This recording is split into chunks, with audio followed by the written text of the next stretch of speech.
सोचो, अगर एक सुबह आप उठो और आपके मोबाइल फोन में एक इमरजेंसी अलर्ट मैसेज आए और न्यूज चैनलों पर सिर्फ एक ही हेडलाइन चल रही हो, भारत के कई राज्यों में इमरजेंसी घोषित, हीट वेव से हजारों लोगों की मौत। और सबसे शॉकिंग बात, ये सब किसी युद्ध की वजह से नहीं, किसी वायरस की वजह से नहीं, बल्कि समुद्र के पानी के गर्म होने की वजह से।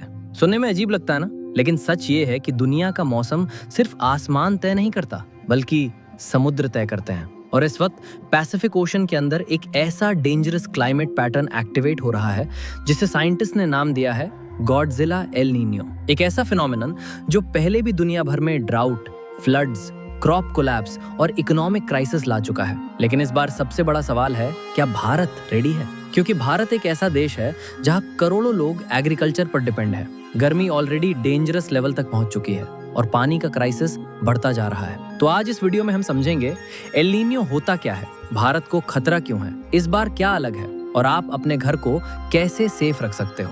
दुनिया के वेदर सिस्टम का एक हिडन इंजन है पैसिफिक ओशन। ये समुद्र इतना बड़ा है कि इसका टेम्परेचर पूरी दुनिया के क्लाइमेट को इन्फ्लुएंस करता है।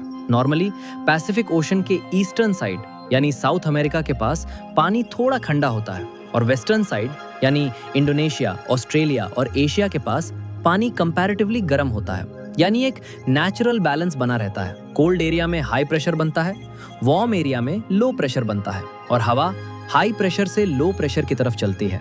इन विंड्स को कहा जाता है ट्रेड विंड्स। ये विंड्स मॉनसून सिस्टम्स को स्टेबल रखती हैं। इसी वजह से भारत में बारिश होती है और मौसम नॉर्मल रहता है। लेकिन प्रॉब्लम तब शुरू होती है जब ये ट्रेड विंड्स वीक पड़ जाती हैं, कभी रिवर्स भी हो जाती हैं। और जब ऐसा होता है तो वेस्टर्न पैसिफिक का गर्म पानी ईस्ट साइड की तरफ मूव करने लगता है। रिजल्ट, सेंट्रल पैसिफिक गर्म होने लगता है, प्रेशर सिस्टम डिस्टर्ब होता है, मॉनसून वीक होता है, वेदर एक्सट्रीम होने लगता है। इसी कंडीशन को कहते हैं एल नीनियो, एक क्लाइमेट इवेंट जो पूरी दुनिया का वेदर डिस्टर्ब कर देता है। और भारत के लिए इसका मतलब होता है कम बारिश, ज्यादा गर्मी, weak monsoon, crop damage, water shortage. लेकिन गॉडजिला एल नीनियो क्या है? जब पैसिफिक ओशन का टेम्परेचर नॉर्मल से बहुत ज्यादा बढ़ जाए और पूरा क्लाइमेट सिस्टम अनस्टेबल हो जाए, तब साइंटिस्ट इसे कैजुअली कहते हैं गॉडजिला एल नीनियो, यानी एल नीनियो का सबसे डेंजरस वर्जन। और जब भी ये आया है, दुनिया में तबाही मचाया है। 1982 से 83,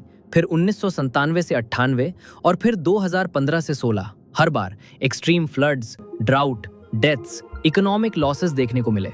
2015 में भारत ने भी इसका असर महसूस किया। कई राज्यों में सूखा पड़ा, हीट वेव्स ने जान ली और सबसे ज्यादा किसानों को असर।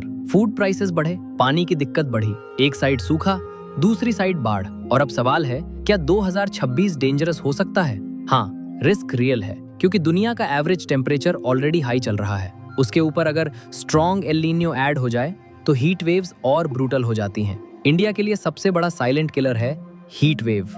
आप क्या कर सकते हो? पानी ज्यादा पियो, ORS यूज करो, 12 से 4 बजे तक डायरेक्ट धूप अवॉइड करो, कॉटन कपड़े पहनो, एल्डरली और चिल्ड्रन का ध्यान रखो और अननेसेसरी खर्चा कम रखो, क्योंकि वेदर का इम्पैक्ट सीधा जेब पर पड़ता है। सबसे important truth, climate change future problem नहीं है, ये ऑलरेडी प्रेजेंट प्रॉब्लम है।